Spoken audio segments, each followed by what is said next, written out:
Assalamualaikum warahmatullahi wabarakatuh. Selamat pagi, shalom. Perkenalkan, nama saya Agustinus Yunus Yosaka dengan NIM 452-19002 dari kelas 3A D4 Administrasi Bisnis Politeknik Negeri Ujung Pandang. Ya, baik, dalam mata kuliah Psikologi Industri, saya akan menjawab beberapa pertanyaan yang telah ditugaskan guna menunjang nilai UTS saya. Ya, baik, untuk soal yang nomor 1, jelaskan apa yang dimaksud dengan psikologi industri. Jadi secara umum psikologi itu berarti ilmu yang mempelajari tingkah laku manusia dan hubungan nyata manusia di dalam industri. Jadi kalau kita relevansikan dengan industri, kita dapat menyimpulkan bahwa secara umum psikologi industri itu ilmu yang mempelajari tingkah laku manusia dan hubungan nyata manusia di dalam industri. Ya, baik, jadi ada 3 garis besar yang kita harus tahu dari definisi di atas. Yang pertama adalah tingkah laku. Tingkah laku dalam organisasi adalah perilaku-perilaku organisasi atau manusia-manusia yang ada di dalamnya, baik secara individu maupun kelompok, di mana perilaku individu dalam organisasi harus mencerminkan tindakan-tindakan yang mendukung organisasi, seperti perilaku yang memperlihatkan kerjasama yang baik dan ketaatan terhadap norma organisasi atau aturan yang berlaku dalam organisasi tersebut. Nah, jadi ada 3 poin yang kita bisa angkat dari penjelasan saya tadi. Yang pertama adalah adanya hubungan manusia. Hubungan manusia itu ada 3 dalam sebuah organisasi. Yang pertama adalah upward. Jadi hubungan komunikasi dari bawah ke atas. Contohnya komunikasi bawahan ke atasan atau adanya koordinasi. Yang kedua adalah downward. Hubungan komunikasi dari atasan ke bawahan. Contohnya bagaimana atasan memberikan instruksi atau perintah kepada bawahan. Nah, yang terakhir adalah horizontal. Horizontal bersifat kerjasama, yaitu komunikasi antara bawahan dengan bawahan yang setara atau level yang sederajat dengan itu. Misalnya manajer dengan manajer yang lainnya. Ya, yang kedua, jelaskan bagaimana ciri-ciri seorang pegawai yang mempunyai etos kerja yang baik.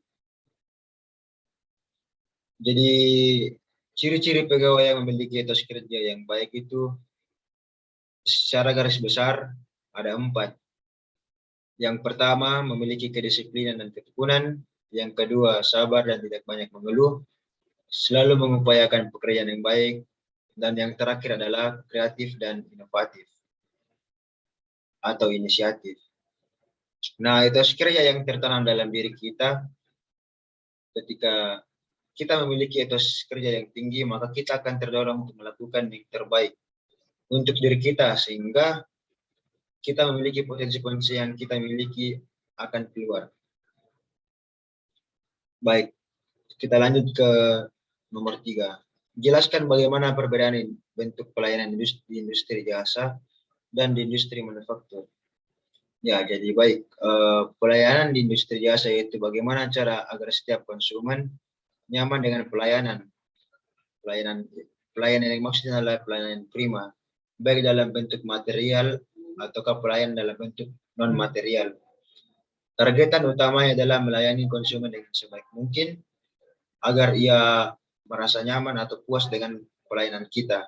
Sedangkan pelayanan di industri manufaktur lebih kepada bagaimana cara pengelolaan bahan baku dengan baik.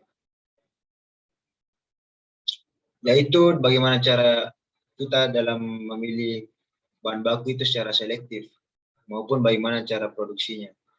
Ini kita bisa lihat dari bagaimana tahan lama dari sebuah produk atau kualitasnya, banyaknya fungsi yang bisa dimiliki. Ya, nomor 4, jelaskan bagaimana perbedaan antara motivasi kerja dengan kepuasan kerja. Ya, jadi dalam membedakan motivasi kerja dan kepuasan kerja ini, tentu ada pembeda yang bisa membedakan antara keduanya. Perbedaan mendasar antara job satisfaction dengan work motivation yaitu terletak pada karakteristik pekerjaan. Job satisfaction berfokus kepada hasil dari pekerjaan, sedangkan work motivation berfokus kepada stimulus dan pekerjaan.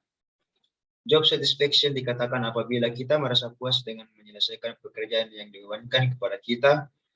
Hal ini disebut dengan kepuasan kerja. Sedangkan work motivation adalah dorongan untuk mengerjakan pekerjaan yang dibebankan kepada kita. Job satisfaction dan work motivation berbeda, tetapi tidak terlepas atau tidak selalu berbanding lurus. Bisa saja ada motivasi kerja yang maksimal tetapi tidak puas, begitu pula sebaliknya. Ya, mungkin itu saja yang dapat saya jelaskan. Apabila ada kesalahan kata, mohon dimaafkan. Assalamualaikum warahmatullahi wabarakatuh.